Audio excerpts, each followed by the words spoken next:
ওলি আউলিয়াদের সোহবতে কি যে কেউ ইচ্ছা করলে আসতে পারে? এই এলাকার আশেপাশে লক্ষ লক্ষ মানুষ আছে, হাজার হাজার মানুষ আছে। মনে রাখবেন, সবার পক্ষে ওলি আউলিয়াদের সোহবতে আসা সম্ভব হয় না, আর সম্ভব হবে না। কারণ আমাদের মহান আল্লাহ রাব্বুল আলামিন কালামে পাকে ঘোষণা দিয়েছেন, আল্লাহর বিশেষ রহমত না হলে ওই বান্দা কখনো আল্লাহর ওয়ালিদের সোহবতে এসে বসতে পারবে না।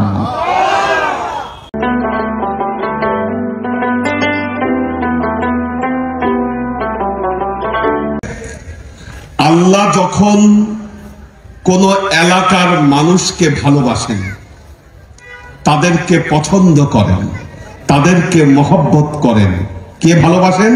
আল্লাহ। আল্লাহ যখন কাউকে মহব্বত করেন, আল্লাহ সেইখানে আল্লাহর নবীর একজন আওলাদ বা ওলি আউলিয়াদেরকে সেই এলাকায় পাঠিয়ে দেন। এই কথা কে বলেছেন? স্বয়ং আল্লাহ তাআলা তার কালামে পাকে ইরশাদ করছেন, মাইয়াহাদিল্লাহু ফাহুয়াল মুহতাদি ওয়া মাইয়ুদলিল ফালান তাজিদা লাহু ওয়ালিয়াম মুরশিদা। আল্লাহ বলছেন, মাইয়াহাদিল্লাহ, আল্লাহ যাকে ভালোবাসেন, ফাহুয়াল মুহতাদি, আল্লাহ তাদের কাছে একজন হেদায়েতকারীকে পাঠিয়ে দিবেন।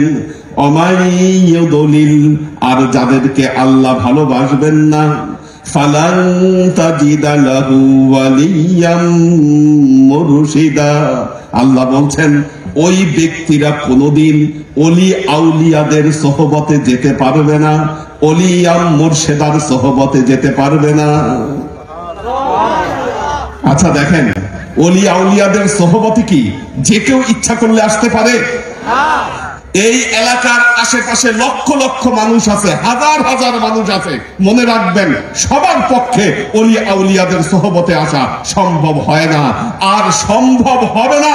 কারণ আমাদের মহান আল্লাহ রাব্বুল আলামিন কালামে পাকে ঘোষণা দিয়েছেন, আল্লাহর বিশেষ রহমত না হলে ওই বান্দা কখনো আল্লাহর ওয়ালিদের সোহবতে এসে বসতে পারবে না। আল্লাহর আশিক ও সালেক বৃন্দ, দেখুন একটা কথা বলবো, আপনারা যাদের সামনে বসে আছেন তারা হচ্ছেন আওলাদে রাসূল, ঠিক কিনা? আওলাদে রাসূল। দেখুন, ইসলাম হলো আহলে বেইত। আহলে বেইত ছাড়া ইসলাম নাই। আহলে বেইত ছাড়া সঠিক ইসলাম পৃথিবীতে টিকে থাকতে পারে না। কেন? আপনারা জানেন, আল্লাহর নবী বিদায় হজের ভাষণ দিয়েছিলেন, এটা আপনারা সবাই জানেন। কি বিদায় হজের ভাষণ দিয়েছিলেন? বিদায় হজের ভাষণে আমাদের পেয়ারা নবী হযরত মুহাম্মদ মুস্তাফা সাল্লাল্লাহু আলাইহি ওয়াসাল্লাম বলেছিলেন, আমি তোমাদের কাছে দুটো জিনিস রেখে যাচ্ছি। কি বলেছিলেন?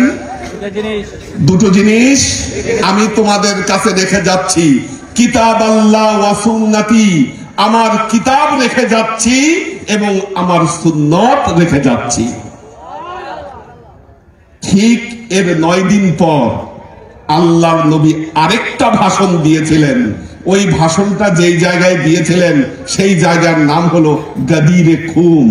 সেই জায়গায় আল্লাহর নবী আবার একই কথা বললেন, আমি তোমাদের কাছে দুটো জিনিস রেখে যাচ্ছি, আমার কিতাব এবং আমার আহলে বাইত। ঠিক কিনা?